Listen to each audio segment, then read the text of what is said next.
समक्ष गोपाष्टमी की कथा प्रस्तुत कर रही हूँ। कार्तिक शुक्ल पक्ष की अष्टमी को गोपाष्टमी का त्योहार मनाया जाता है। इस दिन गायों को स्नान करवाकर उनके बछड़े सहित विधि विधान से पूजा की जाती है। जल, अक्षत, रोली, गुड़, जलेबी, वस्त्र तथा धूप दीप से आरती उतारकर गाय की परिक्रमा की जाती है। गोपाष्टमी के दिन जब गायें संध्या काल में चरने के बाद वापस आती हैं, तो उनके चरणों की धूल को अपने मस्तक पर लगाने से भगवान श्री कृष्ण प्रसन्न होते हैं तथा अखंड सौभाग्य का वरदान देते हैं। आइए शुरू करते हैं गोपाष्टमी की कथा। प्राचीन काल में एक बार जब श्री कृष्ण भगवान 6 वर्ष के थे, तो माँ यशोदा से कहने लगे कि माँ, अब मैं बड़ा हो गया हूँ, अब मैं बछड़े चराने नहीं जाऊंगा, अब मैं गौ माता के साथ जाऊंगा। इस पर यशोदा माँ ने नंद बाबा पर बात टाल दी और कहा, अच्छा ठीक है, लेकिन एक बार अपने बाबा से पूछ तो लो।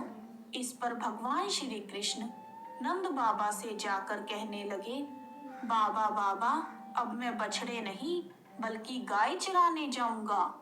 नंद बाबा ने भगवान श्री कृष्ण को समझाने की बहुत कोशिश की, लेकिन बाल गोपाल के हट के आगे उनकी एक ना चली। फिर नंद बाबा ने श्री कृष्ण से कहा, ठीक है, अगर तुम इतनी ही जिद कर रहे हो तो पहले जाकर पंडित जी को बुला लाओ, ताकि उनसे गोचारण के लिए शुभ मुहूर्त का पता लगाया जा सके। यह सुनकर श्री कृष्ण भगवान दौड़ते दौड़ते पंडित जी के पास पहुंचे और एक ही सांस में उनसे कहने लगे, पंडित जी, आपको नंद बाबा ने गोचारण का मुहूर्त देखने के लिए बुलाया है। आप आज ही का शुभ मुहूर्त बता देना। अगर आप ऐसा करेंगे तो मैं आपको खूब सारा माखन दूंगा। पंडित जी श्री कृष्ण भगवान की बात सुनकर मुस्कुराने लगे और नंद बाबा के पास गए और बार बार पंचांग देखकर गणना करने लगे। तब नंद बाबा ने पूछा, पंडित जी क्या बात है, आप बार बार क्या गिनती कर रहे हैं? पंडित जी बोले, क्या बताएं नंद जी, केवल आज का ही मुहूर्त निकल रहा है, इसके बाद तो पूरे 1 वर्ष तक कोई मुहूर्त नहीं है। पंडित जी की बात सुनकर नंद बाबा ने श्री कृष्ण को गोचारण की स्वीकृति दे दी। भगवान जिस समय कोई कार्य करते हैं वही शुभ मुहूर्त बन जाता है। उसी दिन भगवान ने गोचारण का कार्य आरंभ किया और वह शुभ तिथि कार्तिक मास की शुक्ल पक्ष की अष्टमी थी और इसी वजह से यह तिथि गोपाष्टमी कही जाने लगी। उस दिन कामधेनु ने भगवान श्री कृष्ण का अभिषेक किया और श्री कृष्ण भगवान गोविंद कहे जाने लगे।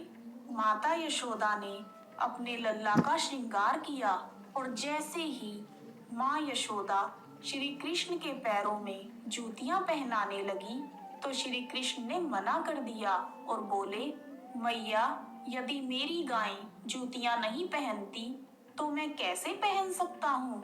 यदि पहना सकती हो तो सभी गायों को जूतियां पहना दो। और भगवान जब तक वृंदावन में रहे, भगवान ने कभी पैरों में जूतियां नहीं पहनी। आगे आगे गाय माता और उनके बछड़े और उनके पीछे बांसुरी बजाते हुए भगवान और उनके पीछे बलराम तथा श्री कृष्ण के यश का गान करते हुए ग्वाल गोपाल विहार करते हुए वन में पहुंच गए। तभी से भगवान की गोचारण लीला आरंभ हो गई। जब भगवान श्री कृष्ण गाय चराते हुए वृंदावन जाते, तब उनके चरणों से वृंदावन की भूमि अत्यंत पावन हो जाती। वह वन गायों के लिए हरी भरी घास से युक्त एवं रंग बिरंगे पुष्पों की खान बन गया। इस प्रकार गोपाष्टमी की कथा पूर्ण हुई। बोलो बांके बिहारी लाल की जय। गोपाष्टमी की एक अन्य कथा के अनुसार जब भगवान श्री कृष्ण ने गोवर्धन पर्वत को अपनी कनिष्ठ उंगली पर धारण किया था, तब उन्होंने 7 दिन तक गोवर्धन को अपनी एक ही उंगली पर उठाए रखा। यह अद्भुत चमत्कार देखकर इंद्रदेव असमंजस में पड़ गए। तब ब्रह्मा जी ने इंद्रदेव को बताया, श्री कृष्ण और कोई नहीं, भगवान विष्णु के अवतार हैं।